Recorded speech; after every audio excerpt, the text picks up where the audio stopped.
Ooh, what's up, everyone? I'm gonna wait for this lady to back up. Let me know if my intro. So I designed this little intro or this little layout thingy-majig for my live videos, but I don't know if you can actually see it. There's supposed to be like a little bar at the top or at the bottom with like a link to my fucking Facebook or whatever. It's like my the lag thing. I don't know. Can anybody see that? Anyways, I have a quick video. I just wanted to say hello to everybody and see how everyone's doing. But I wanted to talk briefly about social media breaks. Now, I've heard from so many people, and I've even said this myself, that if you want to cure yourself from activism burnout, that you need to take these breaks, that you need to step away from social media. And that is sort of the solution to all of the ills of the social justice community. And look, I've been on social media and I've been in the activism community for years. And I've taken plenty of breaks. Trust me. It's nice. Whoops. Okay. Alright, anyways. Now, like, these social media breaks, right? They're nice in theory. But the problem is they don't actually fix the issue at hand.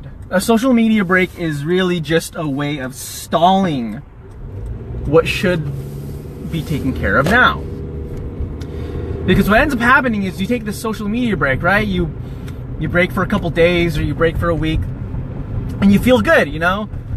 You feel energized, but for most of us, especially for those who are heavy on social justice online, there's always that lingering feeling in your back pocket where you're like, dude, I can feel the mentions building up in my pocket, and you just can't stop thinking about it, you know? And you turn on the news and you see some shit going on with Trump, or you see an innocent person was murdered by the police, and you're like, fuck, I want to say something. I have something to say.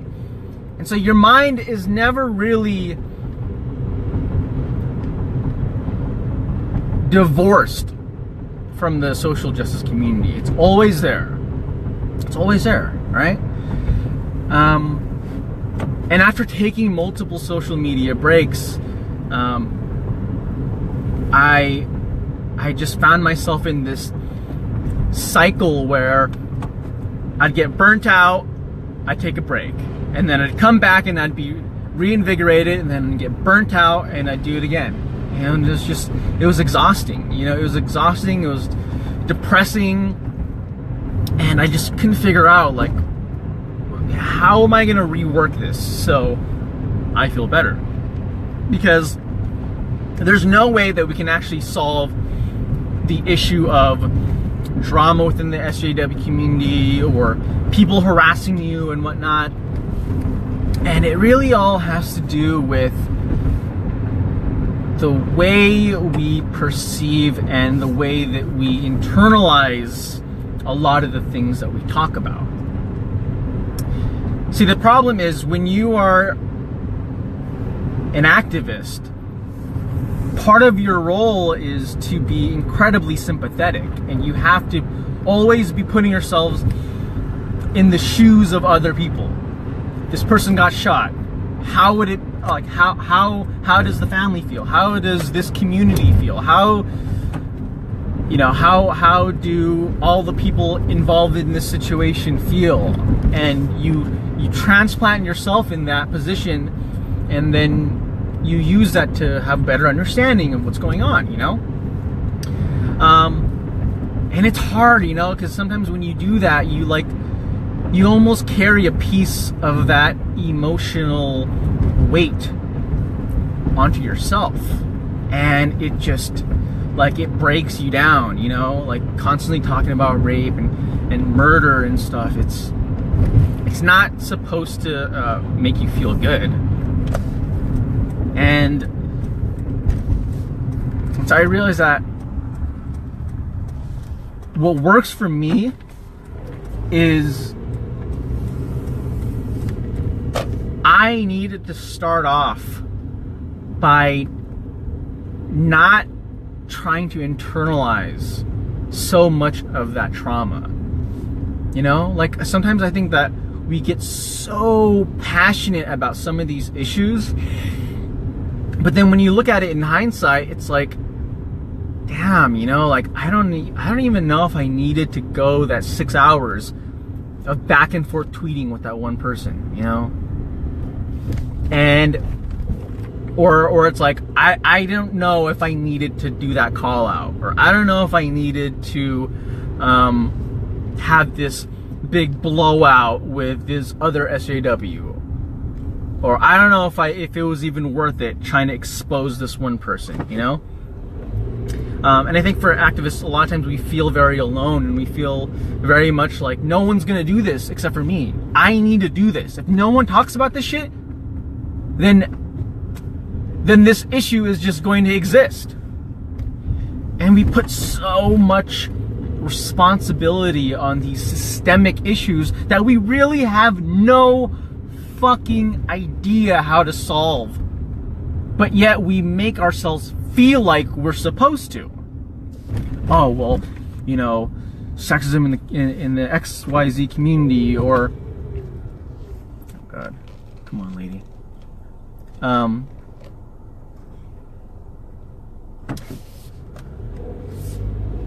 You gonna walk slower? Oh my god. All right.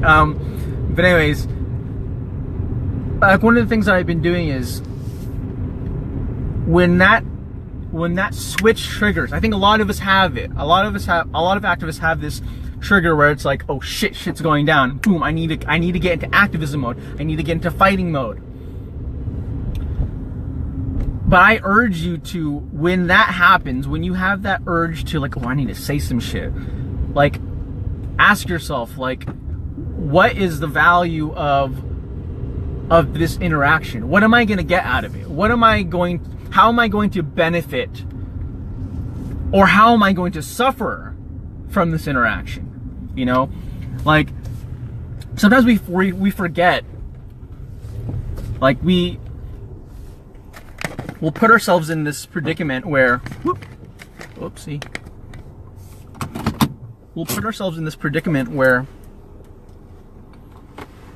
it's like we, you know, oh, I've seen this conversation and someone denying racism, and it's like our better half tells us, I know exactly how this is going to play out. And for the most part, we know exactly how it's going to play out. And you know, they're going to deflect, and I'm going to provide evidence, and they're going to deny the evidence, and I'm going to show them more evidence, and then they're going to gaslight, and it just doesn't go anywhere, you know?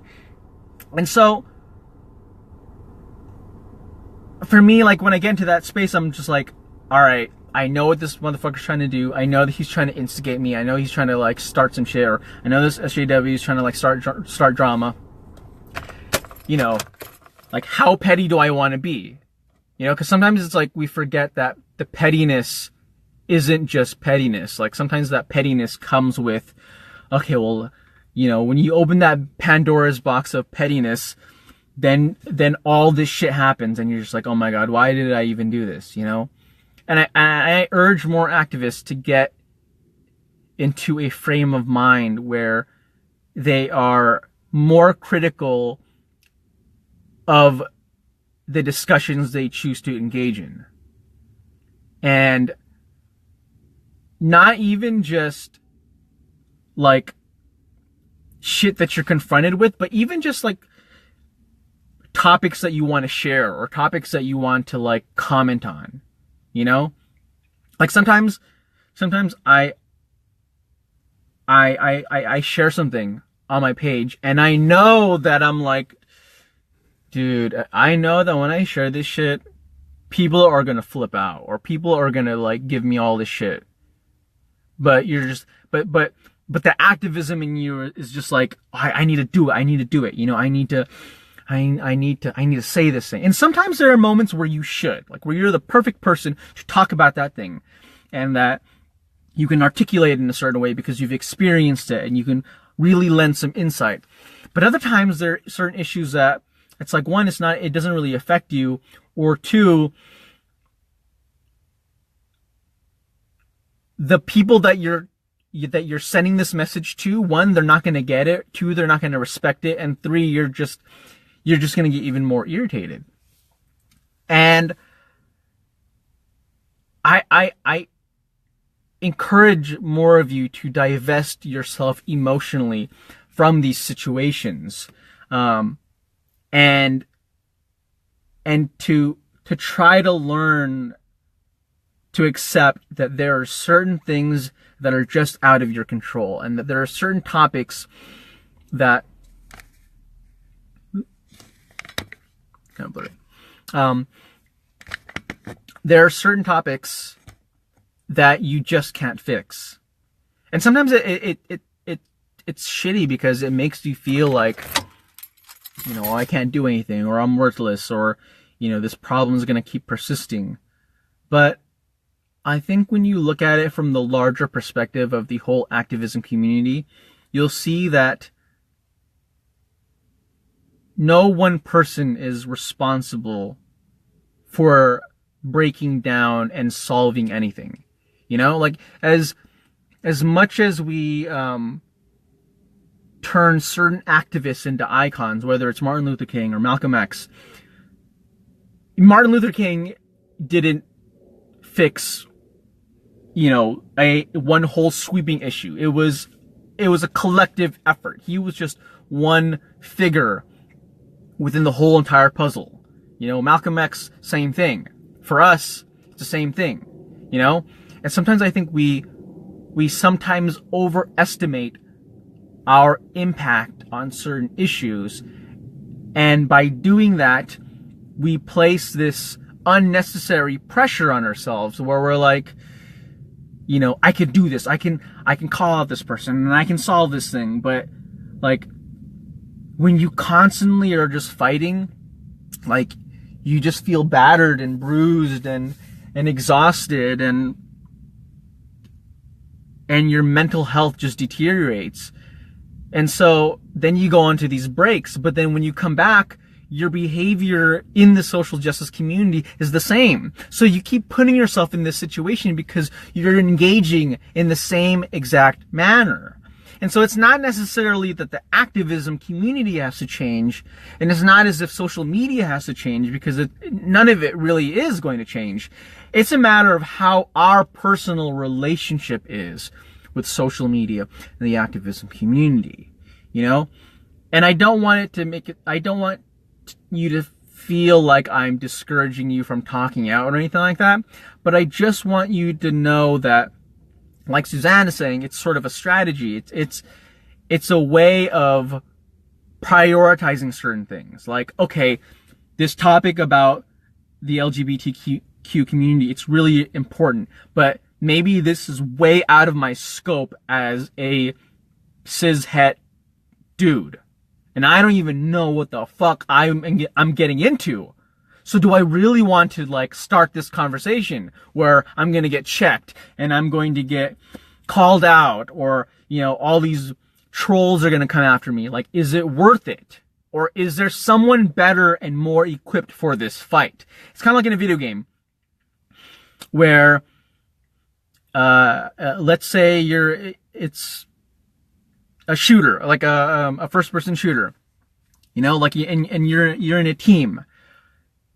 Maybe you are the guy with the shotgun and you're the person who gets up close and confrontational. And maybe there are certain situations where you're not needed and you need someone who's like a sniper, someone who's a little bit more tactical and who's a little bit more methodical and a little bit slower.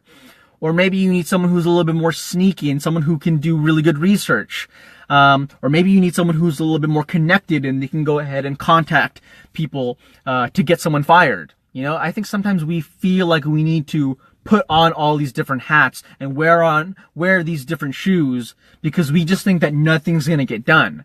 But the reality is that the activism community is pretty damn self-sufficient, because there's fucking millions of us out here, and we're all kind of just fragmented. But again, we are all in our small little communities, you know, like I am part of the activism community, but then I'm also part of the Asian American community, but I'm also part of the Filipino American community, and I'm also part of the Filipino American community that is very pro-black and pro-POC. So it's like, sometimes we feel like we're a lot more alone than we really are, but realistically, you know, again, a lot of these issues are being talked about, even if we're not talking about it ourselves. You know, even if we took the social media break, people are still handling it, you know? And I think that's one of the biggest issues that I've been trying to deal with, which is I don't need to be in every fight, and people don't need me in every fight, you know? And just because people tag you, and just because people, you know, blow up your mentions, you don't have to feel like you're obligated to do anything, you know? Like just let people know that you're going to be selective about the things that you choose to talk about, and let people know that, you know, like for some of you who always get tagged and shit. Hold on a second, meet. Turn this on. For some of you who get tagged in a lot of shit, and people are like, hey, talk about this, share this, do that. And a lot of you, I feel, are like, you fall for that pressure, and you're like, oh my God, I gotta talk about this, share it. Oh, I need to send this to Lag. And then you get burnt out. Just take it slow. And think about the outcome of whether or not you're actually going to, what are you going to get out of it, you know? Like, are you just going to end up being more depressed than when you weren't talking about it? And if you are going to talk about it, do you actually think that you're going to change some opinions? Or do you actually think that you're going to reach out to certain people? You know?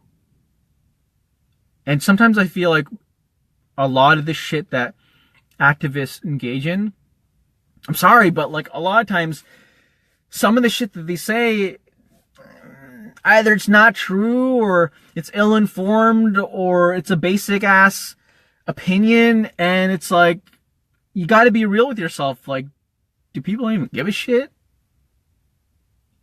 You know?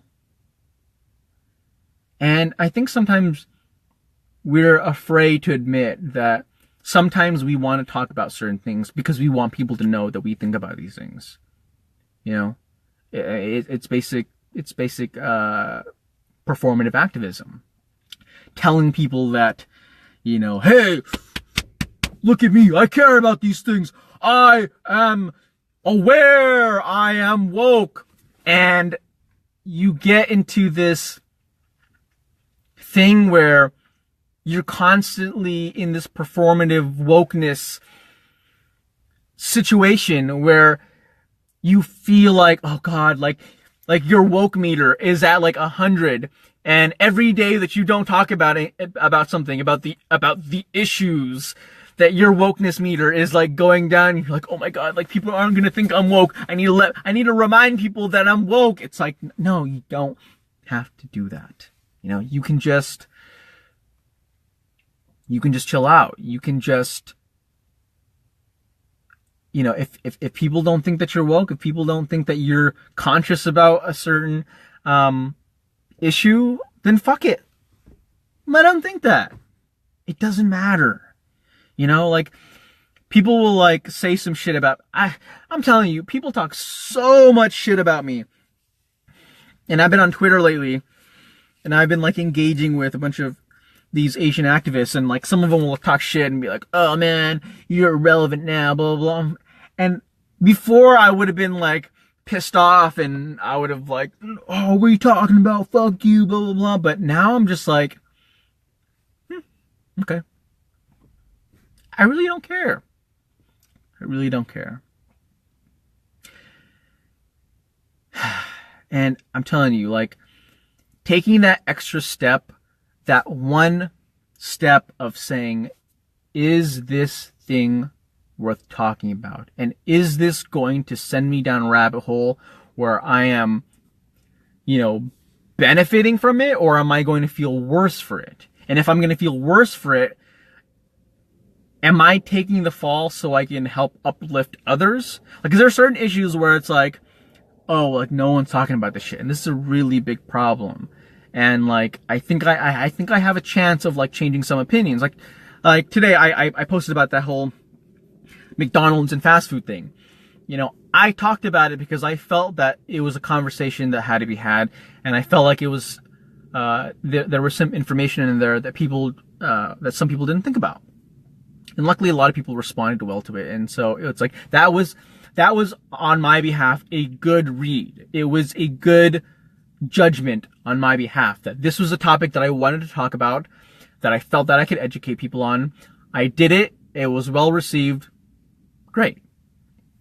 But other topics, when I'm brainstorming things to post, shit, I post a lot, but if you could see the stuff that I didn't post, that I almost posted, it's even more.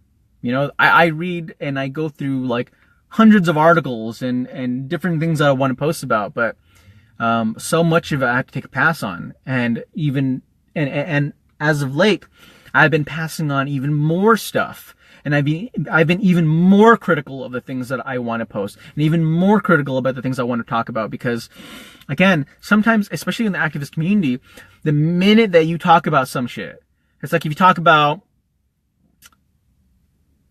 racism in Indonesia, I don't know, it's really random, among Indonesian Americans, right? When you open that gate, it's like people start to expect that from you. Oh, he talked about Indonesian Americans before. He's a go-to person to talk about this. We're going to rely on him.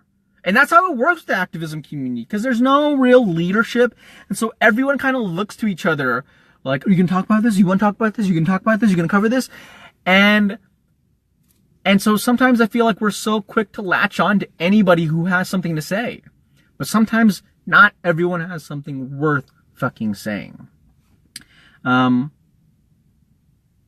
So just try to like emotionally divest yourself from some of these discussions, and realize that there are just maybe there are only a couple subjects that you should talk about. Like you don't have to talk about all of the inequality in the world. You don't have to talk about all of the racism. And yeah, sometimes it's better to just sit down and let other people speak. If not for the chance to uplift their voice, do it so you don't have to stress about something. Try instead of going hard and taking breaks, instead just change how vigorous and how aggressive you want to be with your activism. Change that aspect.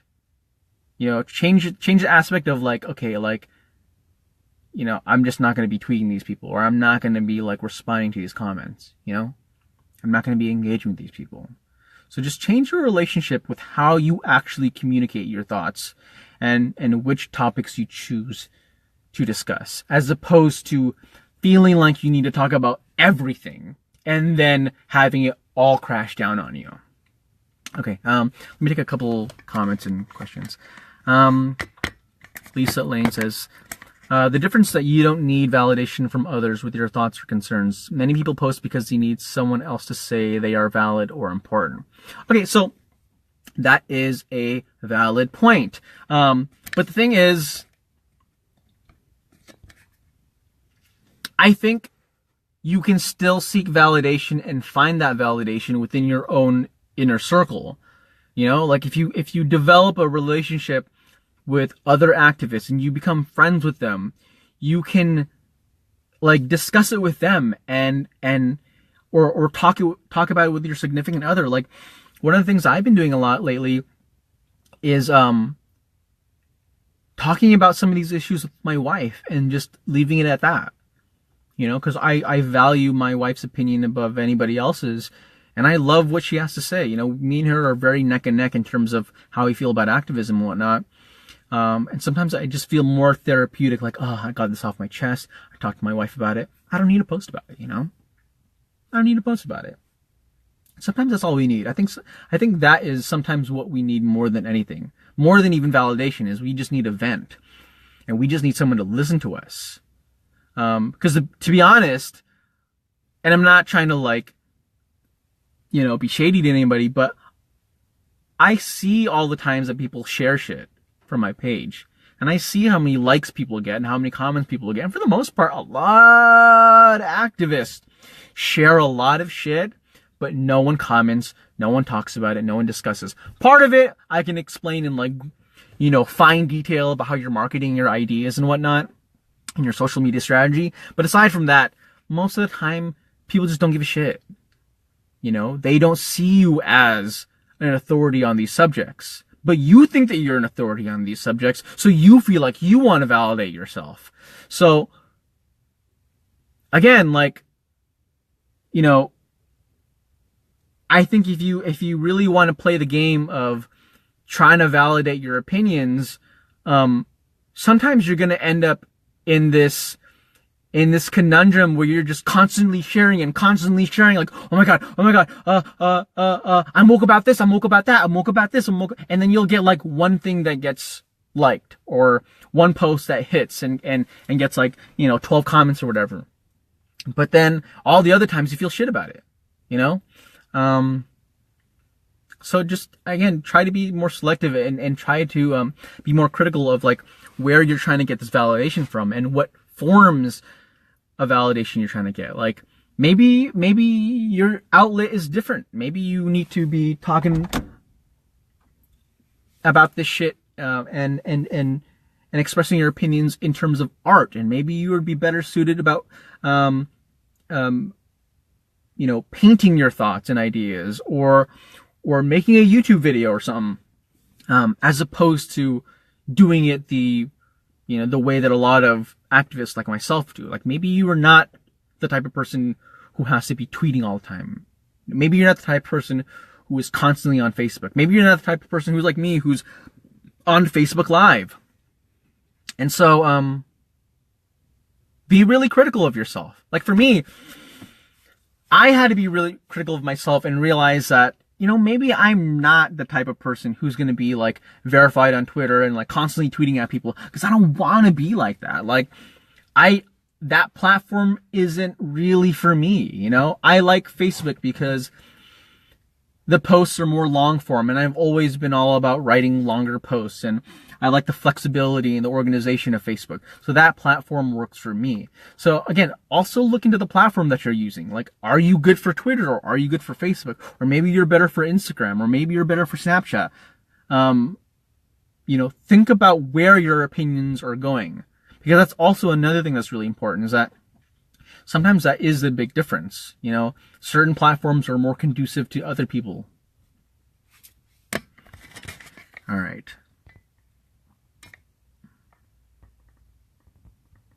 Juliet says, I've moved from public shares to sharing with select people I know I can have a dialogue about it with. Yeah, exactly.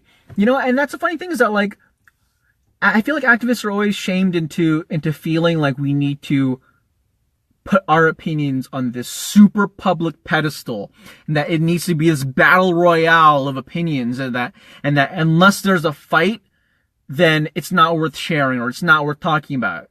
But that's not the case. You know, I know that a lot of conservatives say like, oh, well, the echo chamber. That's fucking, that is a bullshit excuse, because everybody already is in an echo chamber.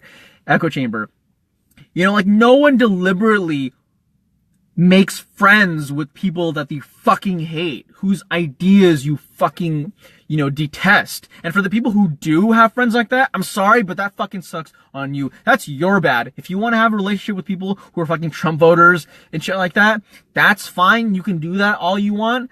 But all I'm saying is I don't want to do that. I don't want to be friends with with people like that. I don't want to be having a conversation like that. If I'm at the dinner table and some, asswipe is saying racist shit, I don't want to be hanging out with that person. I want to hang out with people who are more like-minded with me and who maybe can come at the same issue from a different perspective. I'd rather do that than have to constantly be arguing with people who I don't even fucking like, who I wouldn't even want to be friends with in real life. All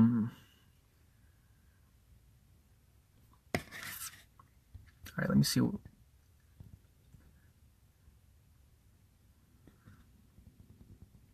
Michael Livingston says, a lot of it is that, quite frankly, most of us, if not all of us, are really just making it up as we go. There is no guide or handbook or manual, at least not that I'm aware of. So we can only do our best, and oftentimes that means giving it all our energy, even if it may not warrant it.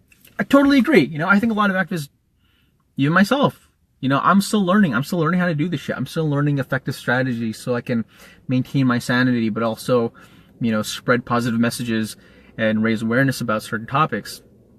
And I think that's good. I think the activists should experiment, and I think the activists should be critical about, hey, is this working for me? Is this the right way for me to do this thing? And yeah, I don't expect anybody to be perfect about this shit, but I think that we should strive to make our activism better or more effective, or less stressful. I think always striving to improve some aspect is always a good approach. All right. Let's see. Lisa says, right now you look like the Cholo community. Serious topic, but had to get it out. So, the funny thing is, when I'm not, when I'm clean shaven and I don't have my bandana and I have short hair, I totally look like just fucking, I look like a regular masked Asian dude, right?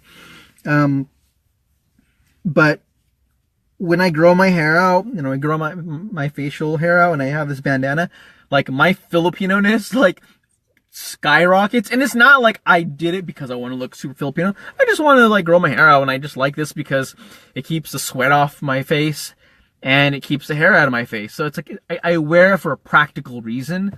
But it just so happens that it makes me look different. But I like it. I love looking in the mirror and just seeing a different side of myself. It's really, really fucking cool. That's why I love actually I'm really digging growing out my hair.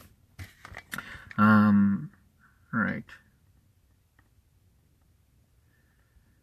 Jasmine Turner says, no matter what we say and the passion we have in these social matters, they will do whatever they have to disregard us. Yeah, exactly. And sometimes it's you ever have that thing where, hold on, turn on the brightness. You ever have that thing where it's you spend all this time tweeting this thread or posting this thing or writing up this shit or this blog post, and then nothing happens. There's no likes, there's no comments, no one's really trolling. It's kind of just a whatever thing, and then it really dawns on you that, man, sometimes people just don't give a shit, All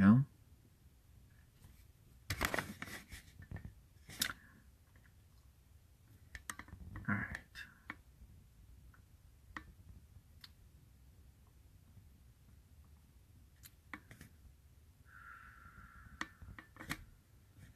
Let's see.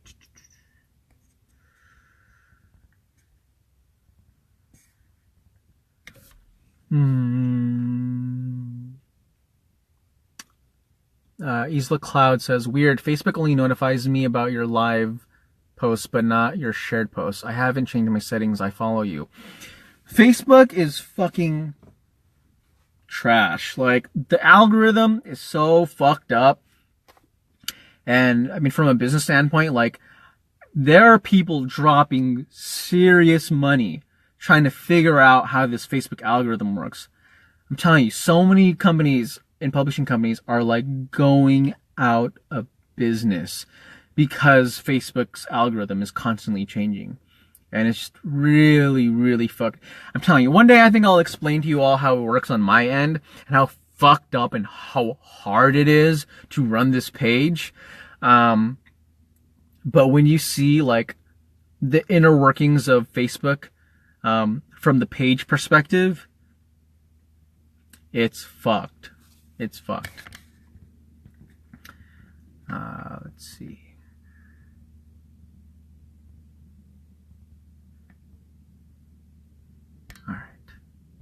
All right, well, I think I only have a couple more.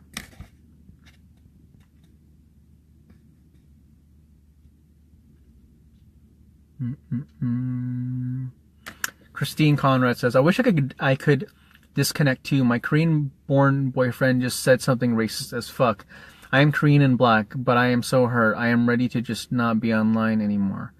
Gosh, I'm so sorry. I mean, it's really hard when like people confront me with like, oh yeah, my significant other is racist, because, you know, I know that relationships are like really complicated, and sometimes people don't always feel like breaking up is an option. You know, sometimes people are in these cohabiting situations where it's like logistically they just can't move out because they have no place to go, or like there's just a certain relationship where they just like can't break up or whatever.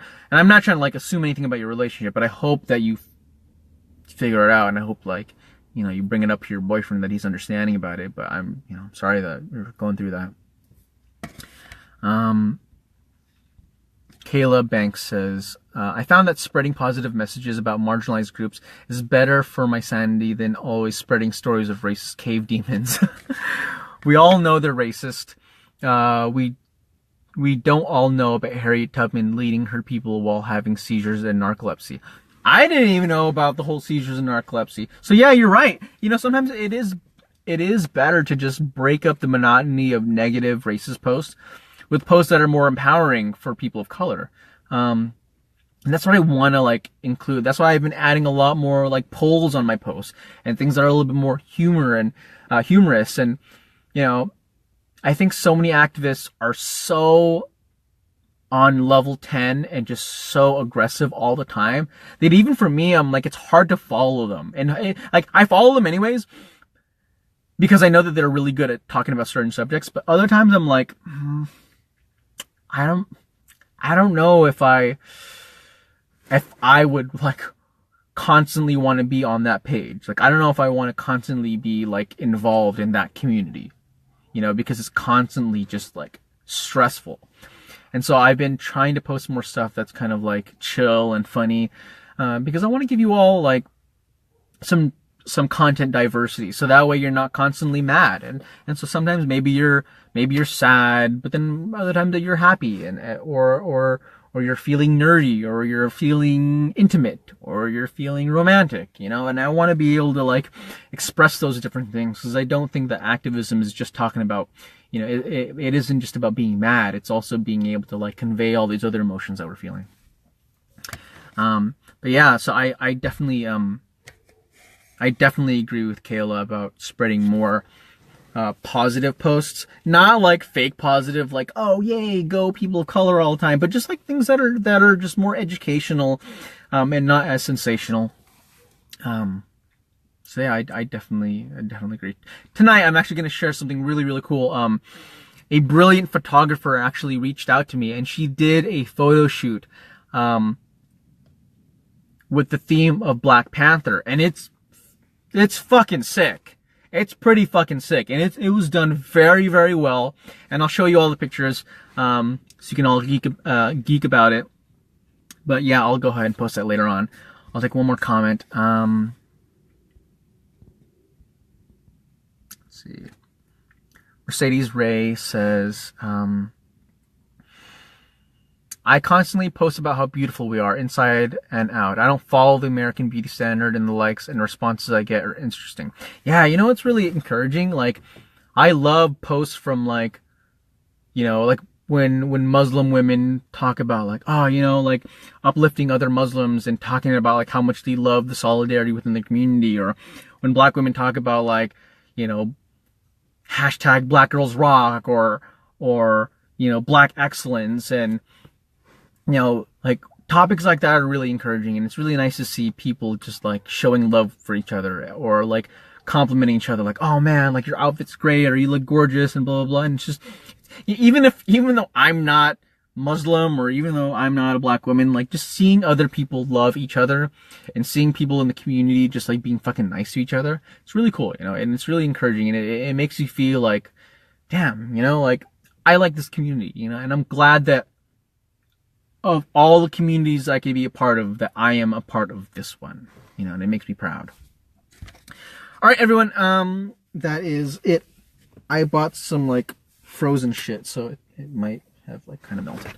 Anyways, I know it's like super dark. Have a wonderful evening, and I'll see you on the page. Bye.